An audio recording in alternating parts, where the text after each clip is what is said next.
Viral di media sosial, sebuah mobil keluar dari salon kecantikan dikawal oleh mobil patroli dan pengawalan. Peristiwa itu direkam oleh seseorang yang diduga berada di dalam sebuah mobil di pinggir jalan. Dalam video amatir yang tersebar, mobil bermerek Hyundai bernomor polisi B1967ZZH. Sebagai informasi, pengguna plat ZZH adalah pejabat negara eselon 2 yang setingkat dengan direktur di sebuah kementerian.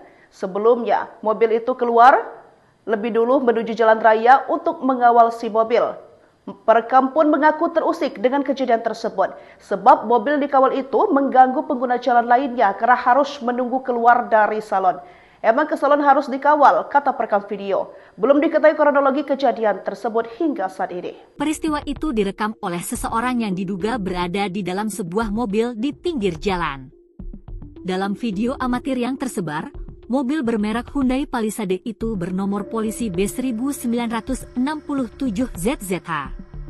Sebagai informasi, pengguna plat ZZH adalah pejabat negara eselon 2 yang setingkat dengan direktur di sebuah kementerian.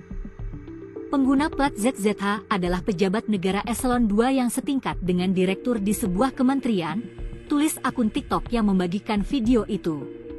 Sesuai aturan, penggunaan patwal hanya diperbolehkan dalam situasi tertentu yang telah diatur dalam undang-undang, seperti untuk pejabat negara, ambulans, pemadam kebakaran, dan keadaan darurat lainnya.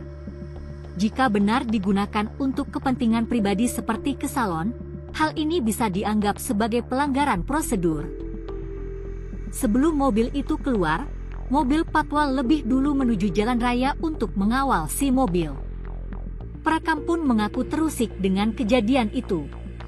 Sebab, mobil yang dikawal itu mengganggu pengguna jalan lainnya karena harus menunggu keluar dari salon. Emang ke salon harus ya dikawal, kata perekam video. Belum diketahui kronologi kejadian tersebut. Namun, peristiwa ini sebenarnya pernah terjadi juga sebelumnya. Kejadian itu sempat diunggah oleh akun Celestenat.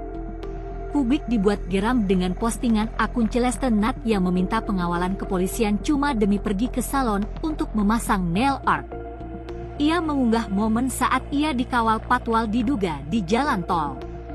Terlihat di unggahan yang dibagikan ulang oleh akun Twitter Kowalsku itu, kondisi jalanan sedang padat. Alhasil patwal yang mengenakan seragam dan motor polisi itu pun mengarahkan mobil untuk memberikan jalan kepada akun Celestenat. Dalam postingannya, Celestenat mengurai tujuannya menyewa pengawalan polisi, yakni gara-gara terlambat menghadiri janji untuk ke salon kuku. Telat nail appointment, tulis Celestenat. Postingan Celeste itu sontak memancing kemarahan publik di media sosial. Terlebih tak cuma satu unggahan, Celeste juga membagikan postingan selanjutnya setelah menyewa patwal. Tiba di salon dan melakukan perawatan, Celeste pun bangga memamerkan hasil nail artnya. Fresh set, tulis Celestenat. Atas unggahan dari akun Celestenat itu, netizen pun marah. Demi Allah ini GW marah banget. Lo telat nail art sampai harus dikawal an, tulis netizen yang memviralkan.